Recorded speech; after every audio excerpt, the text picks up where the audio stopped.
오늘 말씀을 잘 들으시고 여러분들이 하나님 앞에 끝까지 오른편의 선자가 되어서 구원의 날, 심판의 날 하늘 나라를 상속받을 수 있는 여러분 되시기를 예수 이름으로 간절히 부탁합니다.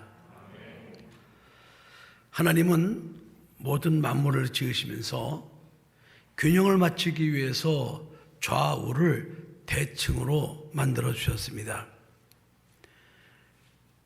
균형을 맞추기 위해서 좌우를 대칭되게 하나님이 만들어 놓으셨어요. 그래서 우리 몸도 좌우로 대칭되게 만드셨고 또 우리 몸의 그 기능도 각각 다르게 만들어 놓으셨습니다. 우리 머리는 하나지만은 좌뇌가 있고 우뇌가 있습니다. 근데 그 좌뇌와 우뇌의 기능이 조금씩 다르게 하나님이 만들어 놓으셨습니다. 심장도 우심방, 좌심방이 있어서 그것도 역시 마찬가지로 기능을 조금씩 다르게 하셨습니다. 또 오른손과 왼손을 주셔서 우리가 이 오른손과 왼손을 가지고 적절하게 이 손을 활용해 살아갈 수 있도록 하나님께서는 우리에게 은혜를 베풀어 주셨습니다. 하나님께서는 이 존재론적인 관점에서는 좌우의 차이를 두시지 않으셨습니다. 그래서 예수님께서 말씀하시기를 누가 네 오른쪽 뺨을 때리거든 왼쪽 뺨도 돌려대라. 또 오른손이 하는 걸 왼손이 모르게 하라. 이것은 이제 존재론적인 입장에서의 좌우입니다. 그러니까 이거는 뭐 좌로 하든 우로 하든 그건 상관이 없어요. 뭐 쉽게 뭐 나는 오른손 제비냐 왼손 제비냐 이것도 상관할 필요가 없다 이 말이죠. 이거는 이제 존재론적인 관점에서의 오른손 왼손 잡이 이렇게 되는 거니까 그건 별로 중요하지 않습니다. 그런데 하나님께서는 영적인 관점에서는 좌우의 차이를 두셔서 항상 오른쪽에 하나님의 권위를 두셨음을 우리는 알 수가 있습니다. 영적인 관점에서는 그렇게 하셨다 이 말이에요. 그래서 하나님께서는 하나님의 권능을 말씀하실 때 출애굽기 15장 6절에 보면 여호와여 주의 오른손이 권능으로 영광을 나타내시며 여호와여 주의 오른손이 원수를 부수나이다 그랬습니다. 양손이 있는데 하나님께서는 그 구원하실 때 능력을 갖다가 나타낼 때도 주의 오른손으로 말씀하셨고 또 원수를 부실 때도 오른손으로 부셨다는 거예요. 또 시편 44장 2절로 3절에 보면 주께서 주의 손으로 열방을 쫓으시고 열조를 심으시며 주께서 민족들을 괴롭게 하시고 열조는 번성케 하셨나이다. 저희가 자기 칼을로 땅을 얻어 차지함이 아니요 저희 팔이 저희를 구원함도 아니라 오직 주의 오른손과 팔과 얼굴의 빛으로 하셨으니 주께서 저희를 기뻐하신 연고니이다 그랬습니다. 그러니까 하나님께서 이스라엘 백성들의 그 열조를 심어주시고 그 열조를 위해서 하나님이 하나님의 그의 오른손으로 그 이방인들을 갖다 멸족시켰다는 겁니다. 시편 118편 또 15절 16절에 보면 의인의 장막에 기쁜 소리 구원의 소리가 있으며 그랬습니다. 여호와의 오른손이 권능을 베푸시며 여호와의 오른손이 권능을 베푸시는도다 그랬습니다. 그러니까 하나님께서 권능을 베푸실 때도 하나님은 양손이 있지만 항상 오른손이 권능을 베푸신다고 말씀하셨어요. 그러니까 하나님께서는 영적인 일에서는 좌와 우의 차이를 두셨다 이 말입니다. 그래서 우리는 신앙생활하면서 오직 하나님의 말씀이 무엇을 말하고 있는가? 하나님의 말씀이 우리 삶의 중심이 되어야 됩니다. 아멘. 여러분 신앙이 뭡니까? 하나님의 말씀, 하나님의 뜻을 따라 순종하고 사는 것이 신앙이에요. 예를 들어서 우리는 콩이라고 알고 있는데 하나님께서 그건 팥이야. 그러면은 이게 팥이었구나. 누가 말씀하시니까? 하나님이 말씀하시니까. 그래서 콩을 없애버려야 돼요. 콩이라는 인식을 생각을 없애버려야 돼요. 그럼 그때부터는 하나님이 팥이라고 하셨으니까 이건 팥이구나 이렇게 믿고 사는 것이 곧 신앙생활입니다. 자기 의의를 나타내거나 자기 사상을 나타내거나 자기 뜻을 나타내거나 그건 신앙이 아니에요. 신앙은 간단한 거예요.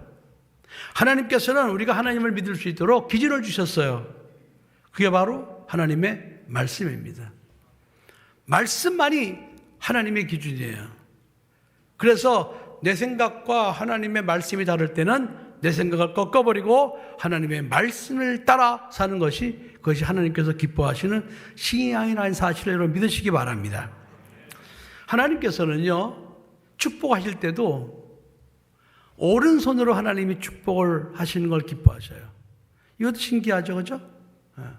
그래서 우리가 창세기 48장에 보면은 이제 야곱이 몸이 쇠해서 세상을 떠나기 전에 요셉이 애굽에서 낳은 자기 두 아들 므낫세와 에브라임을 데리고 와서 자기 아버지한테 아버지 이 두 아들은 내가 애굽에서 낳았는데 아버지께서 축복해 주세요.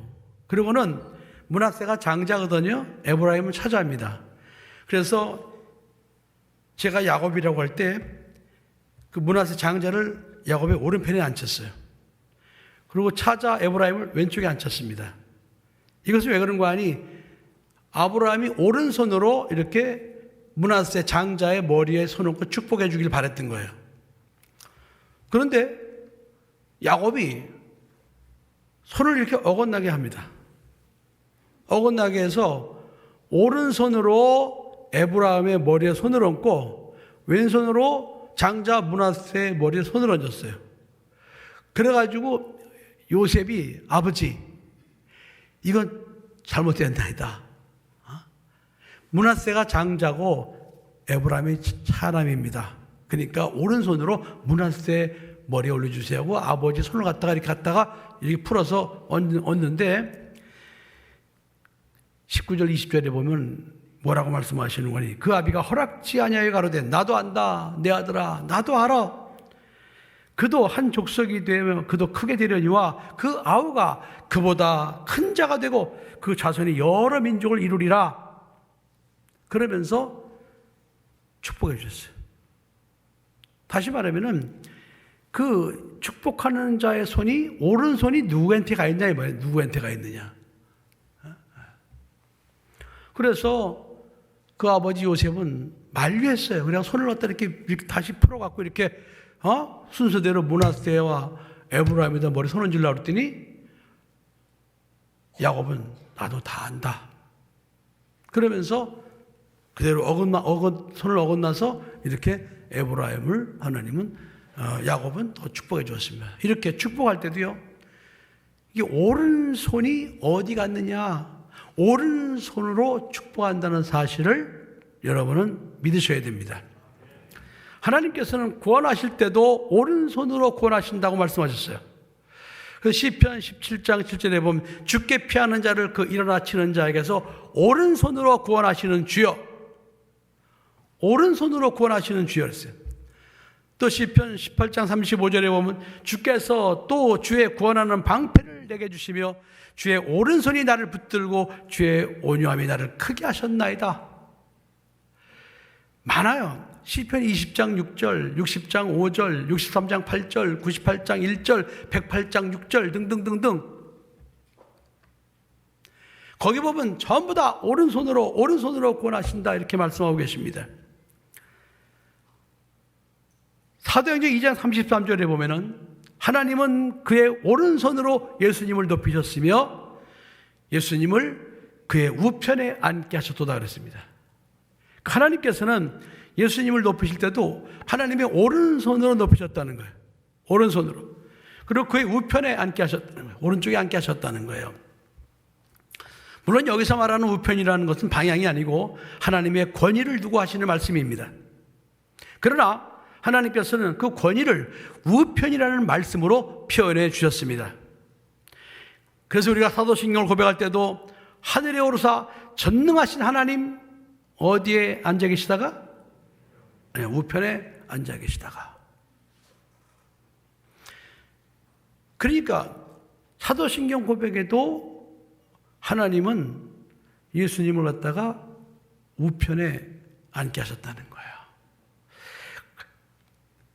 또 사도행전 7장에 보면은 스데반이 이제 복음을 전하다가 돌에 맞아 죽으면서 그가 이제 죽어가는 순간에 영안이 열렸어요. 그래 눈을 들어 하늘을 보니까 거기 예수님이 하나님 우편에 서신 것을 봤어요. 우편에. 그래서 그가 말합니다. 보라, 하늘이 열리고 인자가 하나님 우편에 서신 것을 내가 보노라 하고 외치게 됩니다. 전부 다 우편이에요. 전부 다 오른편이에요. 그러더니 전도서 10장 2절에 아예 이렇게 말씀하셨습니다. 지혜자의 마음은 오른편에 있고 우매자의 마음은 왼편에 있느니라, 이렇게 말씀하셨습니다. 그러니까 창조주 하나님의 마음은 오른편에 있다는 거예요. 근데 우매한 사람의 마음은 왼편에 있다는 거예요. 이렇게 성경 전체에 찾아봐도 이렇게 하나님은 하나님의 권위를 나타내실 때, 하나님의 권능을 나타내실 때, 하나님의 구원을 나타내실 때 하나님이 의의 오른손으로 우리를 구원하신도다. 전부 다 오른쪽에, 오른쪽. 그러더니 오늘 예수님께서 마태복음 25장 이렇게 31절로 34절에 말씀하시기를 인자가 자기 영광으로 모든 천사와 함께 올 때 자기 영광의 보좌에 앉으리니 모든 민족을 그 앞에 모으고 각각 분별하기를 목자가 양과 염소를 분별하는 것 같이 하여 양은 그 오른편에 염소는 왼편에 두리라. 양은 오른편에 두고 염소는 왼편에 둔다는 거예요. 그런데 뭐 둔 게 중요한 것이 아니고 어디에 두었느냐에 따라서 결과가 다른 거예요. 오른편에 둔 양들은 하나님 나라를 상속받게 되고 왼편에 있는 염소들은 마귀와 그 사자들을 위하여 예비된 영영한 불에 들어간다는 거예요.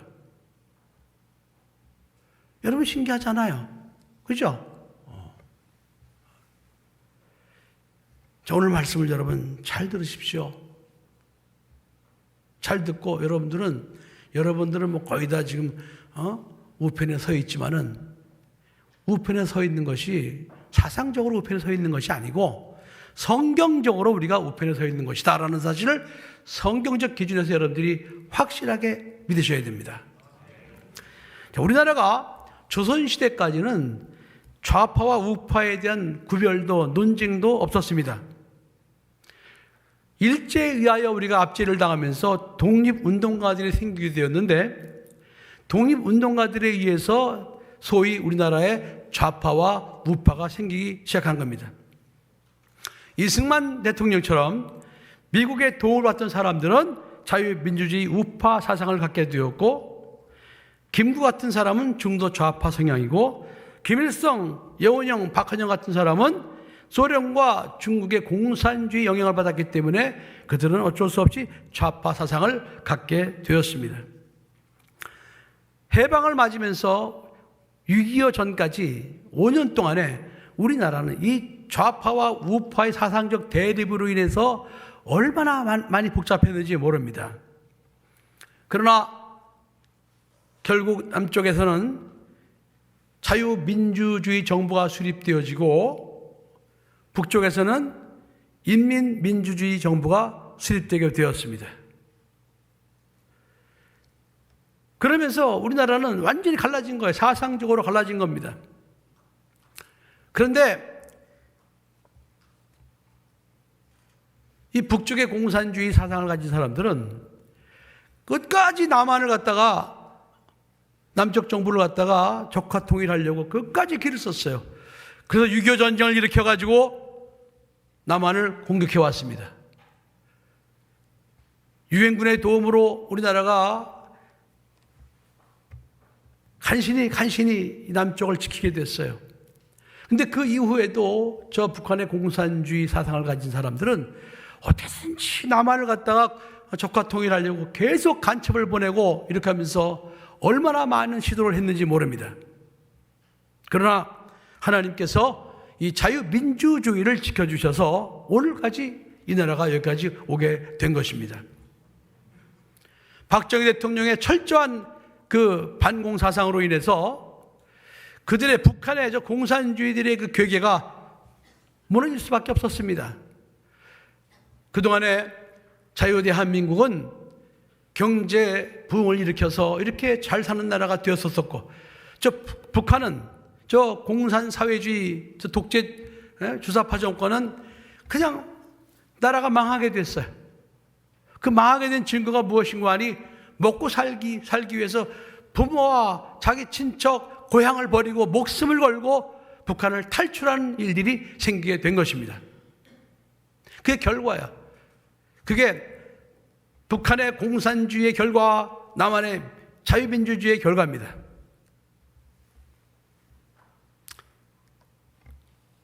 그것뿐이 아니에요.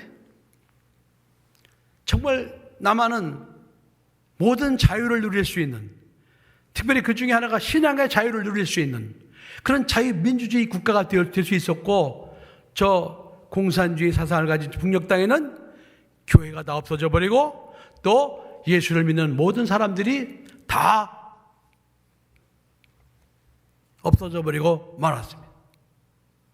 다시 말하면 자유민주주의는 하나님을 갖다가 신앙할 수 있는 그러한 체제고, 저 북한 공산주의는 하나님을 믿을 수 없는 무신론자의 체제라 이 말이에요, 여러분. 그런데 끊임없이 저들은 우리나라를 갖다가 공산주의화하기 위해서 끊임없이 노력해오고 있어요. 그러다가 박정희 대통령이 서거하고 나서 그 다음에 5.18 광주 항쟁이 일어나고, 그 다음에 87년도에 소위 민주화 운동이 일어나게 되었습니다. 그때부터 87년 민주화 운동이 일어난 후부터 우리나라에 좌파 정부니 우파 정부니 하는 말이 생기게 된 겁니다.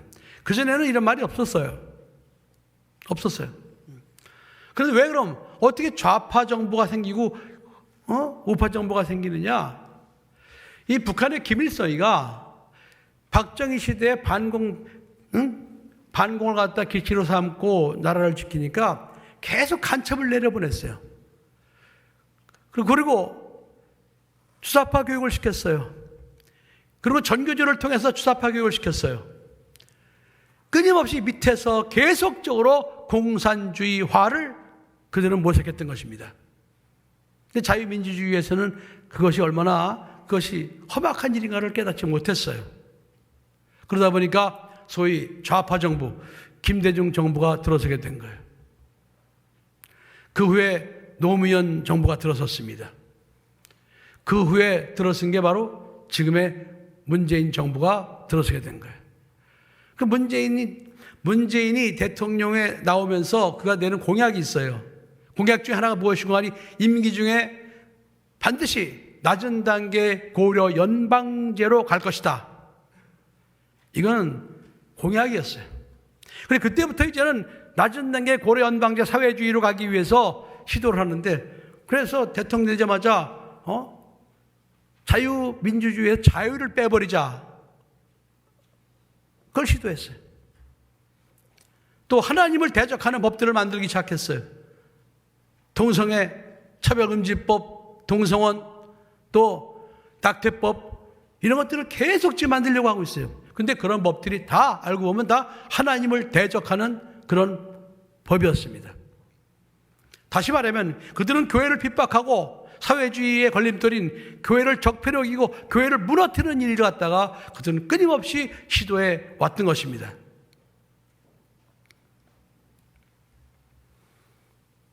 그러나 하나님께서 우리 자유대한민국을 하나님이 지켜주셔서 그때마다 하나님이 막아주셔서 오늘 여기까지 오게 된 것입니다. 사랑하는 성도 여러분, 지금 우리는 아주 심각한 기로에 서 있어요. 우리나라가 이 좌파 정부에 의해서 공산 사회주의, 인민 민주주의가 되느냐, 아니면은 자유민주주의 체제를 수호하느냐? 그래서 신앙의 자유 안에서 우리가 교회를 지키고 예배가 회복될 수 있느냐? 아주 중요한 기로에 우리가 지금 서 있습니다. 여러분 보십시오. 오늘 우리가 이 땅에 살아가면서 오늘날 하나님께 예배를 드리는데 정부로부터 간섭을 받고 제재를 받고 비대면 예배 10%, 20%, 30%만 예배 드려라. 이런 세상이 오리라고는 상상도 하지 못했습니다. 교회를 오고 싶어도 마음대로 올 수 없는 세상, 우리는 이런 세상이 오리라고 상상을 하지 못했습니다. 그런데 지금 이 좌파 정부는 코로나라는 방역법을 핑계로 해서 지금 하나님을 예비하는 이런 것들을 갖다가 지금 제재를 하고 있습니다. 하나님보다 위에 있는 거예요. 우리나라 전 국민을 다 입을 막아버렸어요.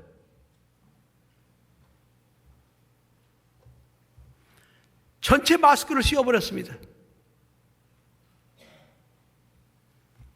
이런 일들이 오늘 우리나라에 벌어지고 있습니다. 그럼 여러분, 저 공산사회주의의 근원은 어디입니까? 마르크스예요.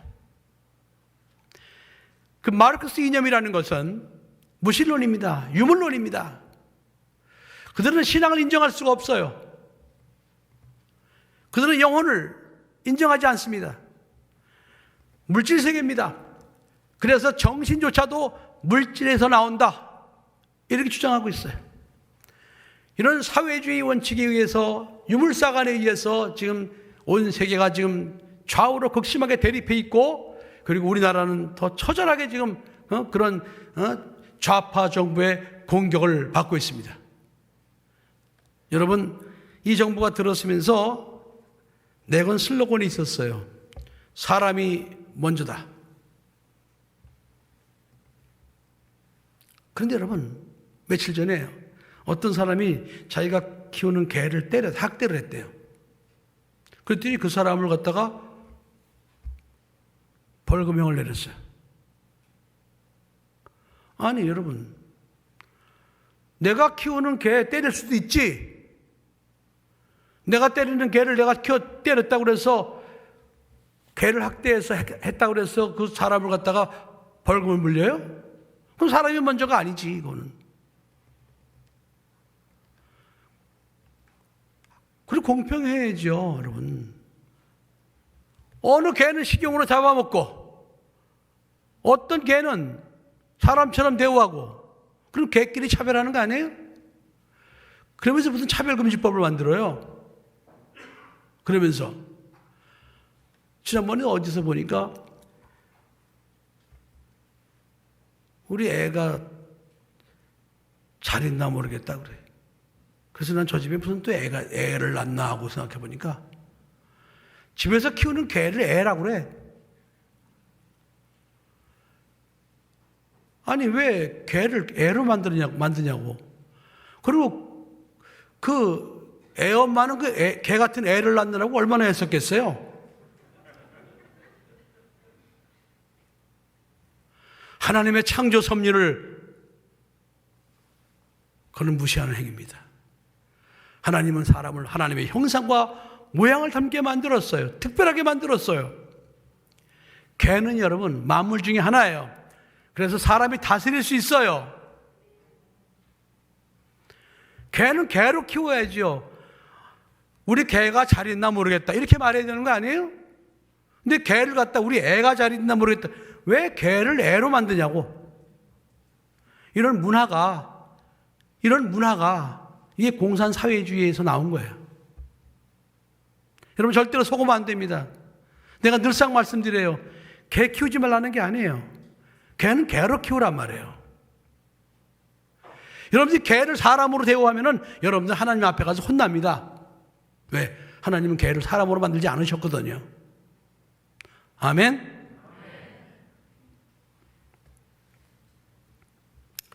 그래서 여러분이 공산주의 사회주의는요, 사람 목숨 알기를 파리 목숨보다 우습게 여깁니다. 그래서 볼셰비키 혁명 때 수천만 명을 죽여버렸어요.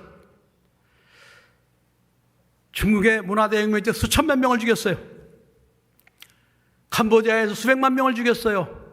베트남 수백만 명을 죽였어요. 저 북한에 있는 김정은은 자기 고모부를 갖다가 무참하게 죽여버렸어요. 박수 안 친다고 죽이고 존다고 죽이고, 박수도 가슴 위로 쳐야 되는데 이렇게 쳤다고 죽이고, 완전히 그들은 사람을 하나님의 형상으로 보질 않아요. 하나님이 만든 특별한 영적 존재로 보질 않습니다. 그냥 개나 돼지나 그런 것 중에 하나로 보는 거예요. 그냥 마음에 안 들면 막 죽이는 거예요. 여러분, 이런 사상이 바로 좌파 사상입니다. 아시겠습니까, 여러분? 좌파.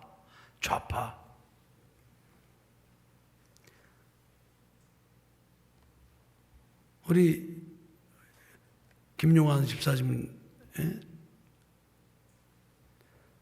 우리 김용환 집사가 그전에는 굉장한 좌파였어요. 본인 입으로 얘기하는 거니까. 나는 몰랐어요, 좌파인지 우파인지. 그러다 어느 날 깨닫고, 이건 좌파 같으면 안 되겠구나. 그걸 깨닫고 돌이켰어요. 전향을 했어. 우파로 전향을 했어. 전향하면서 하는 말이 있습니다. 좌파 사상 가진 사람이 기독교인이 되는 것은 이건 불가능한 일이다. 그랬지. 그랬어요. 자기가 좌파였는데 좌파 사상을 가진 사람은 기독교인이 될 수가 없다는 거예요. 그래서 내가 정확히 짚었다 그랬습니다. 정확히 짚었다. 근데 많은 사람들이 학연, 지연, 혈연 이런 거에 의해서 예수를 믿는다고 하면서도 좌파 사상에 함몰되어 있는 사람이 얼마나 많은지 모릅니다. 목사들도 많고요. 교인들도 얼마나 많은지 몰라요. 그러면서 하나님을 대적하는 좌파 정부를 옹호하고 좌파 사상을 가진 사람들을 갖다가 좋아하는 그런 잘못된 사람들이 있어요. 그 사람들은 지금은 자기가 어떤 무서운 행동을 하는지 모를 거예요. 그러나 나중에 예수님의 심판 자리에 섰을 때 예수님께서 너는 왼쪽으로 가. 너는 나를 믿은 것이 아니라 네 사상을 믿었잖아. 너는 왼쪽으로 가. 여러분, 성경이에요, 여러분. 하나님의 말씀이에요. 절대로 예수 믿는 사람들은 좌파가 되면 안 됩니다. 알겠습니까? 자기가 스스로 좌파라고 생각한다? 어떤 사람들은 내가 하도 이렇게 얘기하니까 자기는 하나님 파라네. 예수님 파. 예수님 파, 하나님 파는 어떻게 하는 건데? 그랬더니 자기는 그냥 누구 미워하지도 않고 그냥 기도만 한다는 거예요. 성경이 그렇게 말씀하고 있어? 성경이 그렇게 말씀하고 있어? 성경에? 우리는 좌파나 우파가 중요한 것이 아니라 하나님께서 어떤 파를 하나님이 기뻐하시는 걸 알아야 되고 그 하나님이 기뻐하시는 파에 서야 됩니다. 여러분, 하나님께서 명령하실 때 요단강을 건널 때 여리고성을 무너뜨릴 때 아말렉 군대를 무너뜨릴 때 노아가 방주를 지을 때 아브라함이 본토 지적 아비 집을 떠날 때 기도만 하지 않았어요, 여러분. 그들은 반드시 행함으로 나타냈습니다. 그래서 행동하는 기독교인이 되어야 돼요. 아멘. 각자가 처한 위치에서 어떻게 하는 것이 내가 이 자유 대한민국을 사랑하고 오늘날의 자유 대한민국을 만들어진 하나님 은혜에 감사하는 길인가를 깨닫고 여러분들이 각자의 위치에서 행동하는 하나님의 사람이 되어야 됩니다. 예수파, 하나님의 파 그렇게 말하는 사람들은 좌파예요. 그러니까 여러분 앞으로 누가 묻거든 당신은 좌파요 우파요? 그렇게 물어보면 난 우파지 당연히. 왜? 하나님이 우파를 하나님이 인정하셨으니까. 당당히 말할 수 있어야 돼요. 당당히 말할 수 있어야 돼요. 여러분, 우리나라는 지금 심각한 위기에 처해 있습니다. 이런 심각한 위기에 처해 있는데 소위 예수를 믿는 사람들이 정신을 차리지 못하고 좌파 정부를 옹호하고 좌파 정치를 옹호하고 좌파의 사상을 옹호한다면 저는 그 사람을 기독교인이라고 인정을 할 수가 없습니다. 그래서 제가 오늘 여러분들에게 우리가 가져야 될 이 우파 사상 신앙은 이것은 하나의 사상적인 것이 아니고 이것은 성경적인 것이다. 성경적인 기준에 의해서 우리가 하나님이 기뻐하시는 오른쪽에 서야 된다. 이것을 제가 여러분에게 지금 설교를 하고 있는 것입니다. 그러므로 여러분들이 갖고 있는 그 오른쪽의 신앙, 오른쪽의 사상은 그것은 하나님이 기뻐하시는 신앙, 하나님이 기뻐하시는 사상이라는 사실을 믿고 여러분들이 성경적 기준에서 끝까지 그 오른쪽 신앙을 지키고 또 여러분 주변에 있는 사람들에게도 반드시 오른쪽 신앙을 갖다 가지라고 가르치고 그래야 성령께서 하나님의 뜻에 맞춘 이 오른쪽 신앙을 가진 성도들이 성령의 도우심으로 살게 되는 겁니다. 할렐루야!